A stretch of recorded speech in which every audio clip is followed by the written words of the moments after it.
What secrets lie beneath the dark waters of Loch Ness? This question has sparked imaginations and debates for centuries. Nestled in the heart of Scotland, Loch Ness is more than just a body of water. It's a shroud for an enduring legend, a creature affectionately known as Nessie. The Loch Ness Monster, a mysterious entity said to inhabit the depths of this expansive lake, has intrigued the world since the first recorded sighting in 565 AD. Whether a relic of prehistoric times or an elaborate hoax, the enigma of Nessie has fascinated and confounded in equal measure. This captivating tale is punctuated by shadowy figures in the water, eyewitness accounts and historical photographs that continue to fuel the mystery. From iconic images to scientific expeditions, the quest to understand what truly lurks in Loch Ness is a journey that transcends time.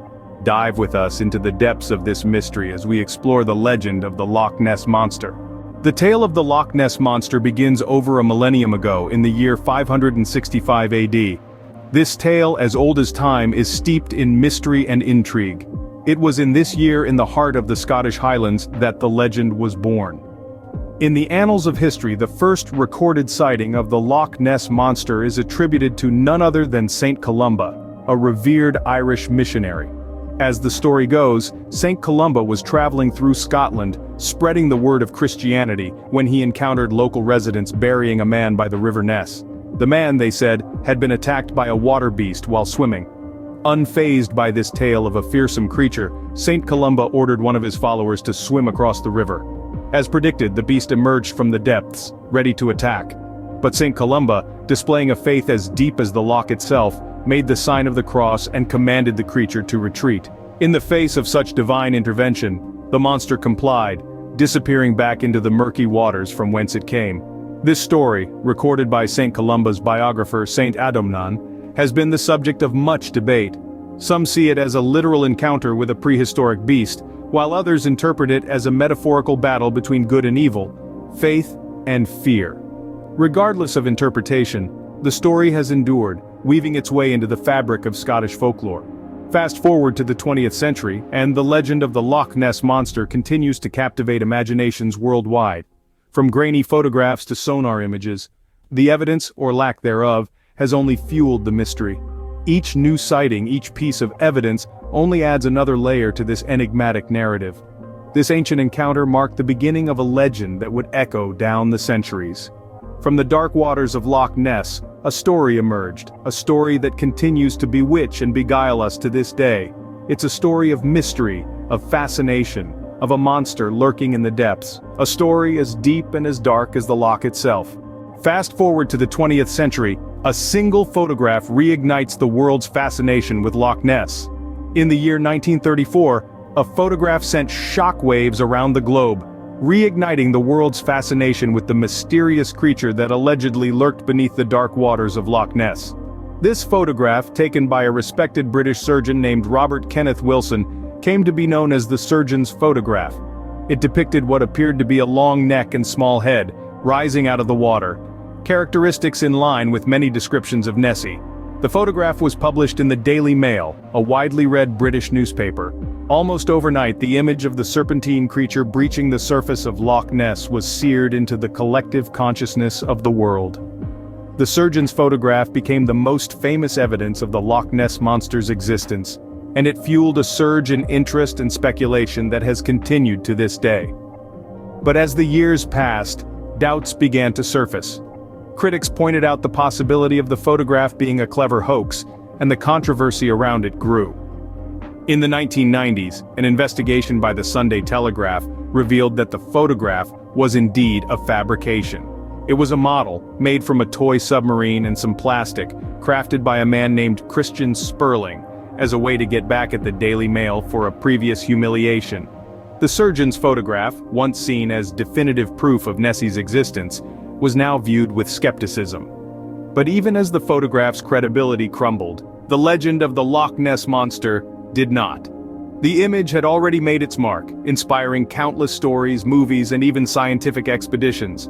It had, in a way, immortalized Nessie, transforming the creature from a local myth into a global phenomenon. Despite its eventual discrediting, the surgeon's photograph had already solidified Nessie's place in the public imagination, The photograph's legacy, it seems, is not in its authenticity but in its ability to captivate and intrigue, a testament to the enduring appeal of the unknown. In the wake of the surgeon's photograph, numerous expeditions sought to uncover the truth about Loch Ness.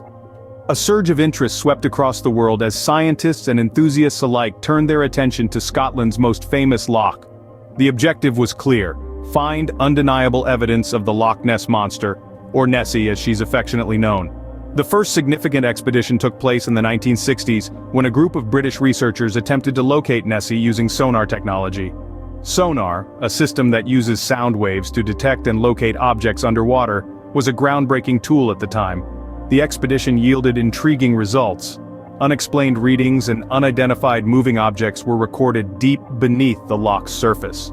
However, without visual confirmation, these findings only deepened the mystery. In the following decades, numerous other expeditions were organized. In the late 1970s, a highly publicized exploration known as Operation Deep Scan utilized a fleet of boats equipped with advanced sonar devices. They scanned the entire breadth and depth of Loch Ness over a period of 10 days. Their efforts led to several interesting sonar contacts, but once again without visual evidence, the mystery persisted. The turn of the millennium heralded a new era in the search for Nessie. Satellite technology and high-resolution imaging allowed researchers to scan the loch from above, providing a bird's-eye view of the deep, murky waters. In 2003, a team of researchers conducted a comprehensive scan of the loch using satellite imagery. This expedition, however, failed to yield any significant findings, leaving many to question whether Nessie was merely a figment of the imagination. Despite these doubts, the search for Nessie continued. In 2018, a group of scientists embarked on an ambitious project called the Environmental DNA Study. This study aimed to catalog all living species in Loch Ness by collecting water samples and analyzing the DNA contained within. The results were fascinating. While no evidence of a large unknown creature was found, the study did uncover an unusually high amount of eel DNA, leading some to speculate that Nessie might be a giant eel. Amidst all these scientific endeavors, countless eyewitness accounts and personal expeditions have added to the lore of the Loch Ness Monster. From dedicated Nessie hunters who have spent years on the loch to tourists who claim to have caught a glimpse of something unusual, their stories keep the legend alive. Yet despite all these efforts, Nessie remains elusive, her existence an enigma. The search for the Loch Ness Monster has spanned centuries, involved cutting-edge technology, and captured the imaginations of people worldwide. But as we delve deeper into the murky waters of Loch Ness, we're left with more questions than answers. Is Nessie a prehistoric survivor, a giant eel, or perhaps a creation of our collective fascination with the unknown?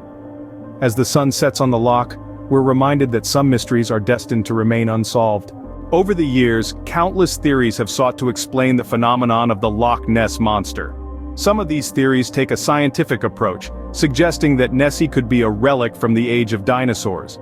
A plesiosaur perhaps that survived the mass extinction and found a home in the depths of Loch Ness.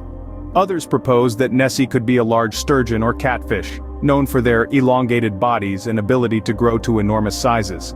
These theories, grounded in biology and paleontology, offer a plausible explanation for the sightings, albeit less thrilling than the idea of a prehistoric creature lurking beneath the surface. Then, there are the more outlandish theories. Some propose that Nessie is a spiritual entity, a water kelpie from Scottish folklore, that has taken physical form. Others suggest that Nessie is an extraterrestrial being, visiting Earth from a distant planet. On the flip side, skeptics argue that Nessie is nothing more than a series of elaborate hoaxes and misinterpretations. They point to the lack of conclusive evidence despite numerous scientific expeditions, and the ease with which objects like floating logs or bird wakes can be mistaken for a monster in the right light and from the right angle.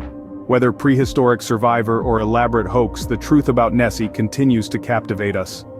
The legend of the Loch Ness Monster endures, a testament to the human fascination with mystery and the unexplained. As we conclude our journey, we leave you with this thought. What if the legend of Loch Ness is more than just a tale?